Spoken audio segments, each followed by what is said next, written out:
नमस्कार दोस्तों, एक बार फिर हाजिर है क्या कहती है कुरान कार्यक्रम में स्वामी जी से बात करने के लिए, जानने के लिए क्या कहती है कुरान। नमस्कार स्वामी जी। नमस्कार। आपसे हम बहुत सारी बातें कर चुके हैं, जान चुके हैं कुरान के बारे में, गीता के बारे में और सभी धर्मों के बारे में। आज हम जानना चाहते हैं कि जो क्रिश्चियनिटी, यहूदी धर्म, इस्लाम धर्म, सनातन धर्म, अवतार, नबी, पैगंबर की बातें होती रहती है, तो ये कॉन्सेप्ट क्या है, इसमें का फर्क क्या है? देखिए, ये जो आप बैकग्राउंड में जाएंगे तो आपको सनातन धर्म तो सबसे पहले था ही, मगर ये बड़ी हैरानी की बात है कि अल्लाह शब्द भी पुराने टाइम से ही आ रहा है जी। देखिए, यहूदी एक ऐसा धर्म है कि यहूदियों से क्रिश्चियनिटी निकली, जब इनमें फूट फुटाव हुआ, फिर आगे जब फूट फुटाव हुआ तो फिर आगे इस्लाम आ गया। जैसे निरंकारी, अकाली, ये जैसे कोई भी धर्म देख लीजिए आप, हिंदू धर्म में देख लीजिए, 10 उसमें वो बने हुए हैं। बस हिंदू धर्म में एक बात है कि भगवान एक मान रहे हैं। तो जो संसार के आगे बहुत बड़ा कॉन्सेप्ट है कि पूरे संसार में भारत ही के ऐसा देश है जो भगवान को बस एक मान रहा है, चाहे उसके रूप 33 करोड़ मान रहे हैं। बाकी सारे धर्मों में भगवान को साइड में रख रखा है, अपने अपने मौलवी अपने अपने गुरुओं को लेकर चल रहे हैं, भगवान को कर दिया साइड में। कैसे क्रिश्चियनिटी में प्रोटेस्टेंट अलग चलते हैं और दूसरे अलग, कैथोलिक्स अलग चलते हैं, शिया सुन्नी अलग चलते हैं। यहूदियों में भी 2-3 हैं, ऑर्थोडॉक्स हैं और वो हैं, यहूदियों में भी 3-4 कल्ट्स हैं। 1-2 कल्ट्स तो ऐसे ही कि बड़े अजीब अजीब उनकी हरकतें, आपको पता चलेगा तो बड़े हैरान होगे। नारी को छुएंगे नहीं, चश्मा लगाकर बात करेंगे, सिर नीचे टेबल पे कुछ रखकर अपना सारा दिन हिलते रहेंगे, सारा दिन वो। तो खैर, बात आती है नबी पे, तो थोड़ा सा बैकग्राउंड में आपको बताना पड़ेगा कि यहूदी धर्म एक ऐसा धर्म है जो आज से 3-4 हजार साल पहले, जिनका ये बिलीफ है कि उनका एक उज्जैर नबी आएगा, उनका एक योहावा का बेटा उज्जैर, एक उनका नबी आएगा। वो उज्जैर है, जिस भी नाम से उसे बुलाएं। तो यहूदी धर्म को एक बिलीफ है कि उनके एक नबी ने आना है और वो सारी धरती का सुधार करेगा जी। तो उनके इस धर्म, इस बिलीफ को देखते हुए ईसा मसीह ने दावा ठोक दिया कि मैं वो आदमी आ गया, मैं तुम्हारा यहूदियों का राजा। जो मरने से पहले जब उसको कांटे का ताज पहनाया तो वो पूछते थे मार मार के कोड़े, बता तू यहूदियों का राजा है? तो बड़ी स्मार्टली जवाब देते थे ईसा मसीह, ये तो तुम ही कह रहे हो। तो मतलब ऐसी है धर्म ग्रंथ की बातें, ऐसी हैं कि जो आपको शॉर्टकट में नहीं, आप पिन पॉइंट समझदार आदमी जल्दी समझ जाएगा। तो वो जो है, यहूदियों का एक नबी आना है जिसका वो वेट कर रहे हैं, जिसका ईसा मसीह ने दावा ठोका। फिर उसके बाद मोहम्मद साहब ने दावा ठोक दिया कि मैं वो आखिरी नबी हूं जिसका तुम इंतजार कर रहे हो। अच्छा, आखिरी वो क्यों कह रहे हैं यहूदी वाले? भारत के सनातन धर्म को अभी एक साइड कर, इसको सेट असाइड रखते हैं, इस पे ऊपर बाद में आएंगे। तो पहले इब्राहिम पद्धति के ऊपर चलते हैं, जिसके ऊपर 99% कंट्रियां जिसके ऊपर चल रही हैं। तो इसमें क्या हुआ कि जब मोहम्मद साहब को भी रिजेक्ट कर दिया यहूदियों ने, कहा भाई हमारे यहाँ 36 पहचाने दे रखी हैं, वो 36 पहचाने जब हम कंपैटिबल हो जाएंगी, वो मिल जाएंगी, तब हम मान जाएंगे कि आप ईश्वर के वो व्यक्ति हो। मोहम्मद साहब को जैसे जिस औरत ने जहर दिया था, तो मोहम्मद साहब ने यही कहा कि तूने जहर क्यों दिया? तो कह रही मैं देखना चाहती थी जहर का तुम पे, अगर तुम नबी हो तो असर नहीं होगा, तो मैंने इसलिए जहर दिया था। फिर मोहम्मद साहब ने वो नारी को मरवा दिया था, गला कटवा दिया था। तो कहीं 10-12 तो सहाबा मर भी गए थे। सहाबा मतलब जो मोहम्मद साहब के साथ रहते थे, वो खाना खा के, मगर मोहम्मद साहब को उसका स्लो पॉइजन का असर हुआ, 3-4 साल बाद मरे। तो एक तो देखिए, इस्लाम धर्म के पास एक प्रॉफिट मसीहा का, पैगंबर का कॉन्सेप्ट है। तो पैगंबर किसे कहते हैं? अंबर से जाकर पैगाम लाने वाला पैगंबर। तो वो व्यक्ति जो 6 अक्टूबर 2016 की रात को जिसको झटका लगा और वो 40-50 सेकंड में पूरा उसने ब्रह्मांड का एक विस्फोट देखा, निर्माण देखा, फिर एक बड़े आदमी से मिला, 2.5 गुना बड़ा सारे ब्रह्मांड से वो आदमी, सिंगल एक आदमी, जो गीता के अंदर भी जिसका वर्णन है विराट रूप का। फिर वो अपने कमरे में लौट आया 40। तो उसको समझ पड़ी, जब ये बातें उसने पढ़ी, तो एक पैगंबर शब्द होता है, रसूल, मसीहा, प्रॉफिट, वो सब सनातन धर्म उसको अवतार बुलाता है। तो देखिए, जब यहूदियों का वो उन्होंने मना कर दिया तो ईसा मसीह ने क्रिश्चियनिटी खड़ी कर दी। फिर जब उन्होंने दूसरे ने दावा ठोका तो इस्लाम एक खड़ा कर दिया मोहम्मद साहब ने। तो ये ले देकर इसका कॉन्सेप्ट एक है कि ऊपर ईश्वर एक अपनी मनुष्य फॉर्म में, बाइबल कहती है फिर मैंने अपने स्वरूप से इंसान को पैदा कर दिया।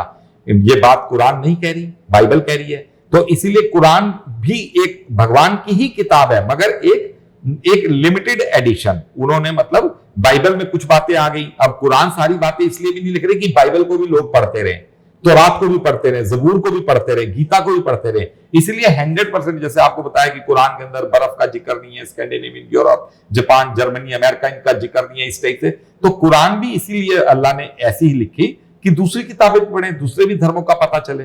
तो देखिए, नबी एक व्यक्ति होता है, एक रसूल होता है, एक अवतार होता है, जिसको प्रॉफिट कह लो, मसीहा कह लो। तो अंबर से पैगाम लेने वाला, तो वो व्यक्ति अंबर में गया, आकाश में गया, उसने सारा मैसेज लिया भगवान का, वापस लौट कर आया। तो ये नबी और रसूल, नबी जो है, नबी धरती पे हर वक्त 10-5 होते हैं, हर वक्त 10-5 होते हैं, हर वक्त 10-5 होते हैं। नबी नबी धरती पे जरूर रहते हैं। रसूल एक सेट टाइम फ्रेम में आता है।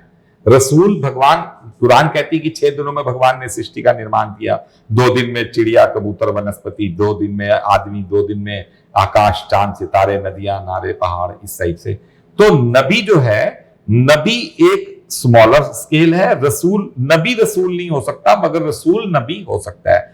तो रसूल का दर्जा ज्यादा ऊंचा है। रसूल वो जो अल्लाह से मिलकर आए, अल्लाह से मिलकर आए, उसका पैगाम लेकर आए। फिर यहूदियों का एक बड़ा सेट, पक्की बात है उनकी, जो किताबों में लिखा हुआ है, तालमूद, तौरात, ज़बूर, उनकी किताबों, वो कहते हैं रसूल धरती पर आकर नबी बताएगा कि ये और ये और ये नबी है धरती पे।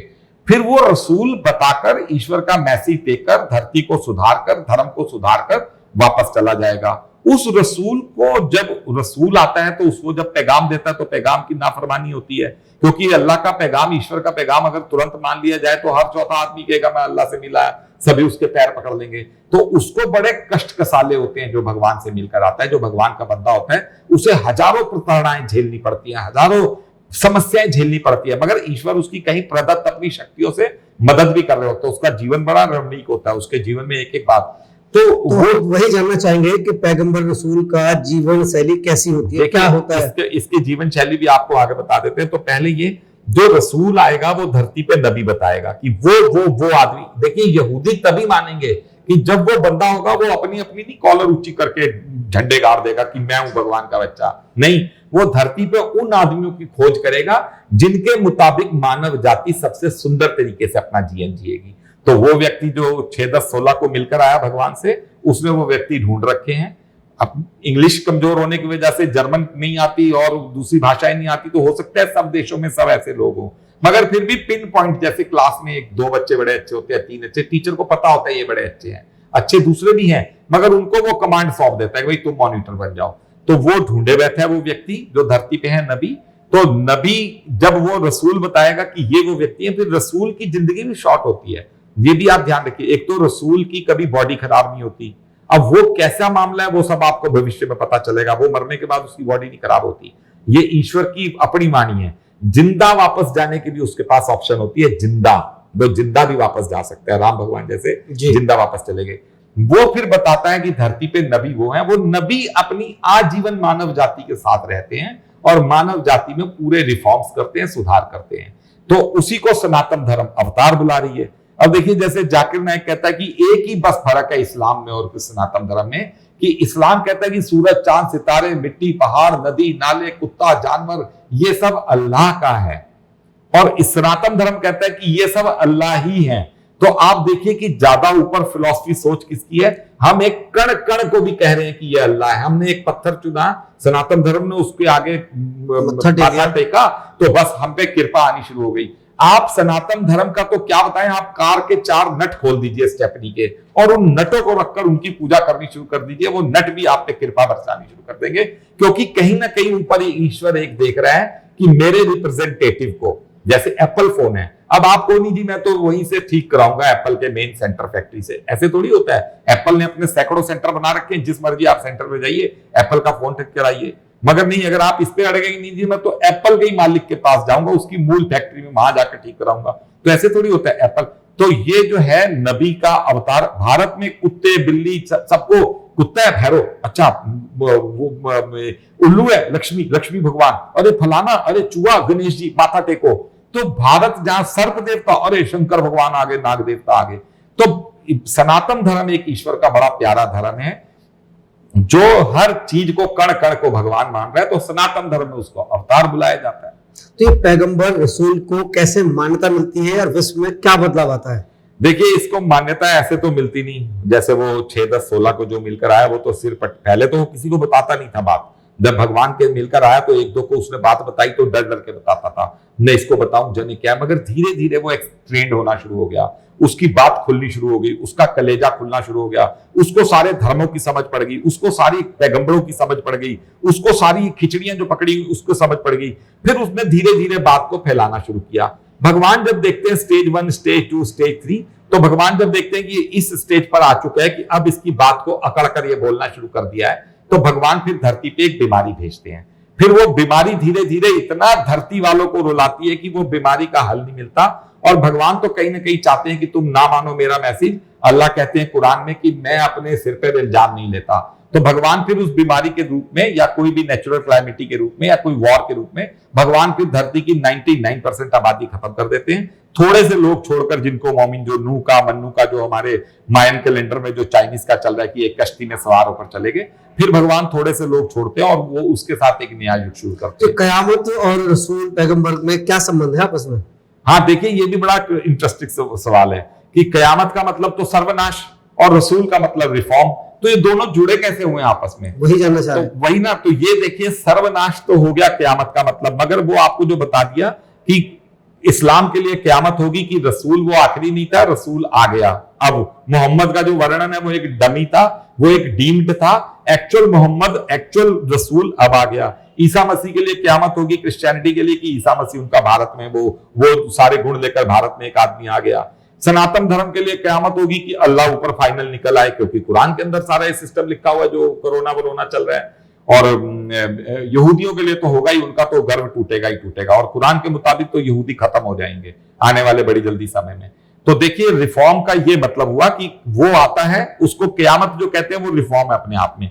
नबी आता है क्योंकि वो मिल लेता है भगवान से 1 to 1 उसकी आमने सामने मुलाकात होती है। तो धरती पे किसी को नहीं कुछ समझता, कोई कुछ भी बोले उसके, वो सुनता सबकी है मगर अंदर ही अंदर वो हंस रहा होता है। उसे पता है कि एक्चुअल क्या है, सत्य क्या है, हक क्या है। वो उस अल्लाह के पैगाम को अपनी गर्दन कटवाने तक को उस पैगाम को वो फैलाता है।